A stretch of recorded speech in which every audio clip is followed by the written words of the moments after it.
Hello friends, എല്ലാവർക്കും movie talks and റിവ്യൂവിന്റെ പുതിയൊരു video ഇട്ടു. സോ അപ്പോൾ ഇന്നത്തെ വീഡിയോ നമ്മൾ പങ്കുവെക്കാൻ പോകുന്ന ഏറ്റവും പുതിയ മലയാള ചിത്രമായിട്ടുള്ള ഫേസസ് എന്ന് പറയുന്ന ഏറ്റവും പുതിയ മലയാള സിനിമയെക്കുറിച്ചാണ്.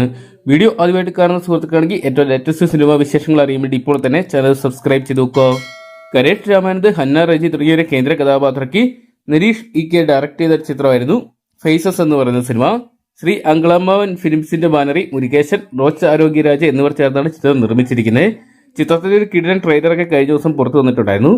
ഒരു റൊമാൻറ്റിക് ത്രില്ലർ വിഭാഗത്തിൽപ്പെടുന്ന ചിത്രം തോന്നിപ്പിക്കുന്ന രീതിയിലുള്ള ഒരു ട്രെയിലർ കാണാൻ സാധിച്ചിട്ടുണ്ടായിരുന്നു.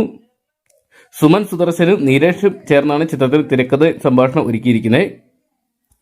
ചിത്രത്തിൽ ഇരുവരോടൊപ്പം തന്നെ സരയു, അർജുൻ ഗോപാൽ, ശിവജി ഗുരുവായൂർ, ആർ.ജെ. വിജിത, ബിറ്റോ ഡേവിസ്, മറീന മൈക്കിൾ, ലാരി, ടി.എസ്. സുരേഷ് ബാബു, ജയ കുറുപ്പ്, നിധി പ്രേമ, നൌഫൽ ഹുസൈൻ തുടങ്ങിയവരാണ് കേന്ദ്ര കഥാപാത്രങ്ങളായിട്ട് എത്തുന്നത്.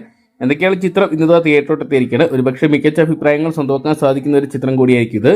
ഒരു സൈക്കോളജിക്കൽ ത്രില്ലർ വിഭാഗത്തിൽപ്പെടുന്ന ചിത്രം ഒരുപക്ഷെ പ്രേക്ഷകർക്ക് പുത്തൻ ഒരു അനുഭവം സമ്മാനിക്കാനുള്ള സാധ്യതകളും കാണുന്നുണ്ട്. 2 മണിക്കൂറും 10 മിനിറ്റും ദൈർഘ്യമുള്ള ചിത്രത്തിന്റെ ആദ്യ ഷോയ്ക്ക് ഏകദേശം 10 മണിക്ക് ശേഷം ആരംഭിക്കുന്നതായിരിക്കും. അങ്ങനെയൊക്കെയാണ് നമുക്ക് ഉച്ചയോടുകൂടി തന്നെ ചിത്രത്തിന്റെ ആദ്യ റിവ്യൂകളൊക്കെ അറിയാൻ സാധിക്കും. കാത്തിരിക്കാൻ ചിത്രം ബോക്സ് ഓഫീസിലും അതോടൊപ്പം പ്രേക്ഷകർക്കിടയിലും മികച്ച വിജയം സ്വന്തമാക്കുമെന്ന് അറിയാൻ വേണ്ടി. അപ്പോൾ നിങ്ങൾ എത്ര പേരാണ് ഫേസസ് എന്ന് പറയുന്ന സിനിമ ഇന്ന് തിയേറ്ററിൽ നിന്നായിട്ട് കാണാൻ വേണ്ടി കാത്തിരിക്കുന്നത് കമന്റ് ബോക്സിൽ പങ്കുവെക്കുക. വീഡിയോ ഇഷ്ടപ്പെട്ടെങ്കിൽ ലൈക്ക് ചെയ്യാനും ഷെയർ ചെയ്യാനും ചാനൽ സബ്സ്ക്രൈബ് ചെയ്യാനും മറക്കണ്ടാവും.